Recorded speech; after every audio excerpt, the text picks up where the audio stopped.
ये तो हमने कभी सोचा नहीं था आशुतोष जी कि, क्योंकि मैं जब मुंबई आया वो बहुत कुछ छोड़ छाड़ के आया था।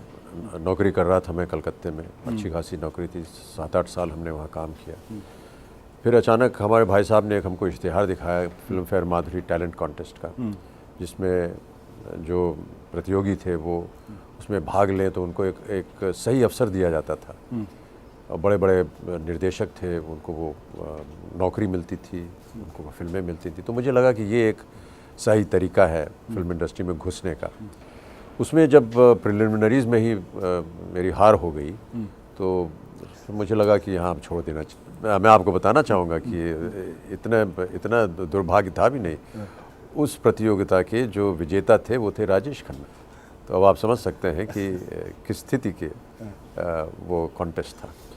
बहरहाल वहाँ से हम जब छोड़ के घर आ गए तो बाबूजी माँ जी का कोई भी ऐसा नहीं था कि तुमने ये सब क्यों किया। उल्टा बाबूजी ने कहा कि देखो, अगर किसी घर के अंदर तुम्हें घुसना हो, दरवाज़ा बंद हो, ताला लगा हो, चाबी ना हो तुम्हारे पास, तो दीवार फांद डालना। और यहाँ आ गए थे, लेकिन और फिर प्रतिदिन जाना, किसी प्रोड्यूसर से मिलना, किसी शूटिंग पे चले जाना, लोगों से मिलना, अपनी तस्वीरें, अपने आप को एक तरह से बेचना होता है कि देखिए मैं इस लायक हूँ, मैं इस काबिल हूँ, कर सकता हूँ। और इस तरह से दिन गुजर रहे थे। कभी ये अपने मन में आया नहीं था कि हमें किसी एक प्रत्येक तरह का किरदार करना है, चाहे वो लीडिंग मैन हो या कैसा। केवल इतनी इच्छा थी कि हमें एक छोटी सी कोई भूमिका दे दीजिएगा। शुरुआत भी हमारी ऐसे ही हुई। हमारे मन के अंदर कभी ये मैंने देखा ही नहीं था कि आसमान कहाँ है और कभी उसको छूने का अवसर मिलेगा या नहीं। मैंने तो बस, मुझे लगाव था किरदार करने का, एक्टिंग का शौक़ था। स्टेज के ऊपर कई सालों से, बचपन से ही हम लोग एमेचर लेवल पे एक स्टेज पे काम किया करते थे और वो स्कूल तक चलता रहा। स्कूल में भी कई ऐसे अवसर आए जहाँ पर खिताब मिला गया बेस्ट एक्टर का हमें। तो फिर उसके बाद जब हम कॉलेज में थे तो कॉलेज में भी स्टेज पे काम किया। फिर नौकरी जब कर रहे थे तो कलकत्ते में भी एमेचर स्टेज, जहाँ पर जो ग्रुप्स थे उनके साथ मिल करके काम किया। तो कहीं ना कहीं वो एक्टिंग के साथ तो बात जुड़ी हुई थी। तो हमें लगा कि ये एक अच्छी दिशा है जहाँ हमको जाना चाहिए। हमने कभी उसको इस नज़रिए से देखा नहीं कि मुझे कुछ प्राप्त हो गया या अब मैं खुश हूँ इससे। जैसे जैसे भाग्य और जीवन हमको आगे लेता गया, मैं उसको स्वीकारता गया या उसके साथ लड़ता गया, जूझता रहा उसके साथ। बस भाग्य ने साथ दिया, ईश्वर की कृपा रही। जैसा कि आपने बताया, वो जो शुरू के जो पल थे वो बहुत ही कठिन थे, क्योंकि कोई भी कामयाबी उसमें हासिल नहीं हुई थी। और माँ बाबूजी हमेशा कहते थे कि कुछ ना कुछ हो जाएगा, घबराओ मत, ठीक रहो। माँ ख़ास तौर से साथ में उनका एक सहयोग रहता था। और अचानक एक दिन सलीम साहब और जावेद साहब, जिनकी जोड़ी बहुत ही प्रख्यात जोड़ी थी, सलीम साहब और जावेद साहब जो कि राजेश खन्ना जी के साथ लिखा करते थे, वो कई बार आनंद के सेट के ऊपर उनसे मुलाकात होती थी। तो वो एक दिन आए और उन्होंने कहा कि हमारे पास एक कहानी है और हम चाहते हैं कि उससे आप करें। और इसके निर्देशक हैं प्रकाश मेहरा, उनसे मुलाकात हुई और मैंने कहानी सुनी। और उस समय कहानी सुनना भी एक बहुत बड़ी बात होती थी। तो हमने कहा हाँ बस करेंगे, क्योंकि नौकरी मिल रही थी। और यदि वो फिल्म भी ना चलती तो निश्चित रूप से सब हमारा काम जो है वो बंद हो जाता। कहीं ना कहीं तय कर लिया था ये कि अब तो वापस जाना ही पड़ेगा। हालांकि जब मैं मुंबई आया था तो एक अपना ड्राइविंग लाइसेंस लेके आया था कि भाई फिल्म में काम नहीं मिला तो टैक्सी चलाएंगे।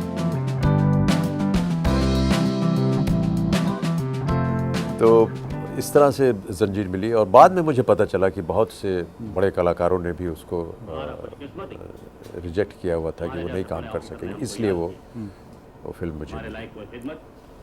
और फिर उसके बाद जैसा कि आप कह रहे थे, वो अच्छी फिल्मों का दौर, और जो कि प्रबल हुई और जो बॉक्स ऑफिस पर सफल हुई। देश में वो कुछ परिस्थितियां ऐसी थीं जहां पर इस्टेब्लिशमेंट से लोग नाखुश थे, और जो कोई भी इंसान एक हीरो के रूप में अगर खड़ा होता था जो कि इस्टेब्लिशमेंट को चैलेंज करता था या उसके साथ खिलाफत करता था, तो वो लोगों को पसंद आया। लेकिन जितने भी वो किरदार थे वो हो सकता है कि शुरुआत में उनके ख़यालात या उनका जो रवैया हो वो नेगेटिव रहा हो, लेकिन अगर उसको एक संपूर्णता से देखा जाए तो देखा जाएगा कि किस तरह से दीवार का भी जो कलाकार था वो किन परिस्थितियों से लड़ करके और वो ऊपर उठा। और अधिकतर ऐसे मैंने देखा है या माना है या सुना भी है लोगों से कि वो बात उनको अच्छी लगी कि एक छोटा सा आम इंसान गली से निकल के एक सड़क की गली से निकल करके वो समाज के सामने खड़ा हो सकता है या बड़े से बड़े जो उसके सामने चुनौती आती है उसका वो सामना कर सकता है। उस बात को उन्होंने सराहा, न कि ये एक नेगेटिव कैरेक्टर था जो स्मगलिंग करता था, गोली मारता था, ये सब करता था। अग्निपथ में देखिए उसका कारण क्या था कि वो बचपन में जो उसके पिता के साथ उसने अपने आंखों देखा, जो हादसा हुआ उसके सामने, वो उसके जहन में रहा। जो कुछ भी उसने उसके बाद किया वो उस ख्यालात को लेकर के किया कि ये मेरे पिता के साथ गलत हुआ, अब मैं जो कर रहा हूँ वो सही कर रहा हूँ। तो जो कुछ भी उसने चाहे उस मांडवा गांव को प्राप्त करने के लिए या जो मांडवा गांव में जो गलत काम हो रहा था उसको रोकने के लिए किया हो, भले ही उसे खुद स्वयं खराब होना पड़ा और एक गलत तरीके से उसने उसको पकड़ा, लेकिन उसका ध्येय यही था कि जो कुछ भी गलत हो रहा है उस गांव में उसको मैं सही करूंगा, भले ही उसके लिए मुझे एक नेगेटिव काम करना पड़े और अंत में उसे मैं प्राप्त करूं। तो कहीं ना कहीं उसके मन में ये भावना थी कि मैंने सही किया है, मैंने कोई गलत काम नहीं किया, क्योंकि मैंने एक तरह से जो अन्याय मेरे पिता के साथ हुआ उसको मैंने सुधार दिया। तो कई बार ऐसा होता है निजी जीवन में भी कि आप अपनी माँ को बहुत स्नेह और प्यार देते हैं और उन पर विश्वास रहता है आपका, और माता को भी ये रहता है, कहीं ना कहीं माँओं को पता चल जाता है कि ये कौन सा उनका जो पुत्र है ये आगे जाने वाला है या इसके साथ क्या होने वाला है।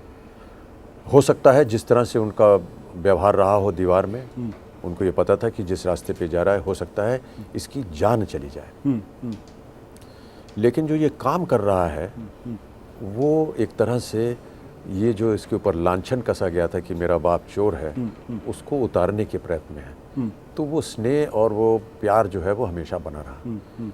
और मैं ऐसा मानता हूँ कि यही वजह थी कि जो इमोशन था, जो भावनाएं थी उस फिल्म की, वो इतनी सशक्त थी, क्योंकि लोग समझ गए कि कर तो रहा है ये गलत काम, लेकिन कर रहा है अपनी माँ के लिए या अपने उस दाग जो उसको जीवन भर उसने उसको परेशान किया।